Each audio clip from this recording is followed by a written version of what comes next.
Welcome to Techturks. Today I have Ifeoma Malo. Ifeoma Malo is the founder of Clean Hub Technologies. Clean Hub Technology is involved in providing energy access and also a sustainable environment so that our generations can be here in the future, living and breathing clean air.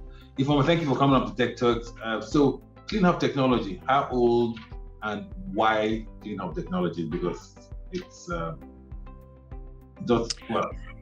Yeah, thank you. Thank you for having me. It's really exciting to be here, and I'm a fan of the program already. So we've been around since 2016, but became fully operational in 2018. And what we do really is 5 things. We do everything except the non-engineering or installation parts of the renewable energy space. So we do a lot of work around research and data analytics to provide that support and data for the sector. We do a lot of advocacy and training. Then we provide enterprise development and enterprise support, so business development support. We run a livelihoods program focused on women and youth and teaching them how to use clean technologies to start other businesses, whether it's catering, whether it's to become a vulcanizer, so micro businesses, and how do they then create sustainable businesses out of that. And then we support a lot of the installers, the developers and distributors in the space with everything else except, like I said, the engineering part. So everything from demand simulation, customer acquisition, those sort of things, we provide those support. I mean, I have this vision where one day, like a solar energy pack or devices get cheaper and that we can power more energy. We'll be powering instead of getting those inverted power banks, we'll have solar grid. What needs to happen for that to happen? Usama, the funny thing is there's a lot already happening. And I think one of the places where we continue to have a challenge in our own ecosystem, in the decentralized renewable energy ecosystem, is we don't tell our stories enough. And that's why this is such a great opportunity for us. So I've already told our industry association and our networks that this is happening, and we'll be looking out for the video so that we can watch it and everybody can learn from it. But the truth is, for instance, a lot of the discos are now have this arrangement that they are making with large mini-grid developers, where it's not just, especially for rural communities, right? Because what happens is if we can free up power from rural and peri-urban communities, two things it does. It frees up money for infrastructure development for the grid. Yeah. And then it also frees up a lot of power that is always sort of directed there, because we have to share power. When they say they're doing load shedding, it's because they have to carry power from one place to the other. And so a lot of discos are signing this sort of PPA agreements with mini grid developers. It's happening in Kaduna, it's happening in Kano, it's happening in Jos, Plateau, happening in Ondo and Benin as well. And so what that means is that the discos have realized that there's a limitation to how much they can electrify a lot of the communities or businesses in their catchment area. And so this arrangement provides them the avenue, not just to get more customers on board, right? Because again, for discos, there's a huge thing around customer acquisition and making sure people pay. I don't know how much I am from a fossil or carbon, like from carbon footprint. I don't know how much I'm saving. I don't know how I can actually that and tell those stories so people can say, this is how much, if I was using the conventional way of powering my office, this is the carbon unit I would have used, and this is what I have saved. Even from a digital perspective, we're paperless, we're cashless, and so those are things that But how can we monetize, or how can we not? I think monetize is the wrong word. Yeah. How can we say that? Yeah, we monetize it. People can say that because we're being sustainable. This is what we're getting, and other people will say, okay, I want to do that too. I want to invest in it, because the investment is. I think the investment and the education is what is actually.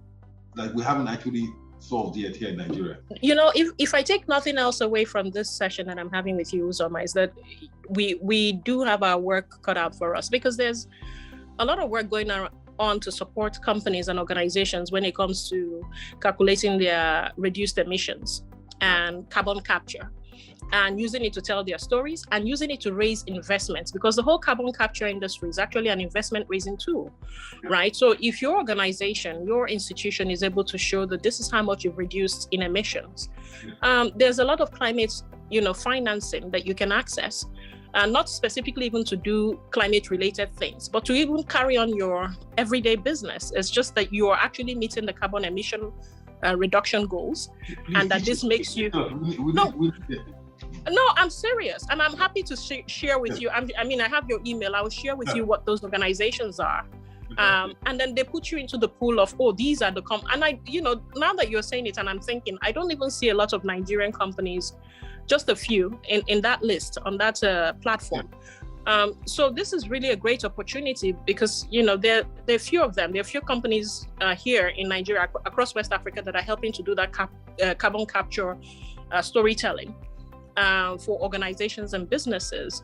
And like I said, it's such a strong investment. I mean, after COP and all the noise that went on with COP, think about the story that you can tell if you show that you're one of the leading organizations doing a lot of work around reduced emissions. So I know that Clean Hub technology is about impact. And like when I think of the telecoms industry, and one of the things that they were successful at doing was, bringing like the ability to connect down to the bottom of the pyramid. And I think that involves innovations like, being able to charge pay as you go, pay as you go. Now, if I look at, if I take Lagos, for example, people move from Ikeja to Victoria Island, right? So they live in Ikeja, but they work in Victoria Island. So where they are paying for electricity 24/7 where they live. Now, are we going to see a time where we adopt lessons from other industries and say, you know what, I'm going to pay for 2 hours of electricity today. Right? And I'm going to so that instead because that's all I need. That's all I need for the day.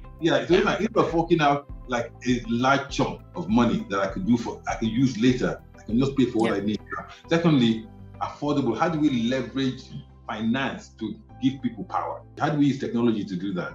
But that's also because of the, peculiarities of the Nigerian electricity market at the moment. I feel like we're going to get there. I mean, Uzoma, even for us to get to where we are, where renewable energy is now even talked about, there was a lot of jostling when this industry really started to take off in 2015 and 2016. And a lot of the discos and gencos not being very happy with the incursions. Now, 6 years later, we're now having partnerships and PPP agreements with them about shared models and, shared business models and operating models.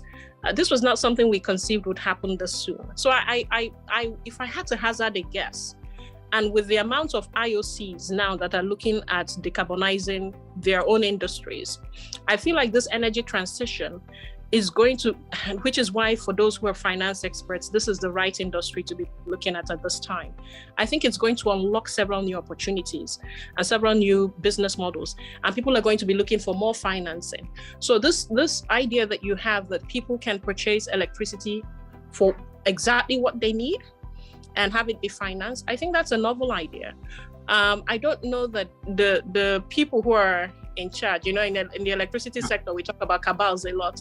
I don't know that they're ready for that conversation now, but maybe in another 2 years they would. And so what I would want to even further with you beyond this call is actually to put together the idea of how this might work, and also begin to think about talking to the right people, because when it then takes off 2 years from now, you're then ready to say, well, we've been doing all the groundwork. And so these are some of the opportunities I think, programs like yours are throwing up that people can sort of target. So my final question, last question. So, this time next year, what would be a win for Clean Hub technology? What would you have wanted to achieve? I think, yes, we've had a good 12 months. Well, we've been talking. We had an expansion plan that was supposed to kick off the Q3 of 2020, and then COVID sort of disrupted everything. So we're now deciding to kick that off this year, and that expansion plan has us in about 6 other countries, all West African countries. Actually 5 West African countries and 1 East African country. So if by 2023 we look back and we're able to successfully kick off in those 6 countries, that will be like a blessed win. If we even kick off in 4 out of the 6 successfully, Excellent. Ifeoma, thank you for talking to us on Techturks. It's been enlightening. We will continue the conversation offline.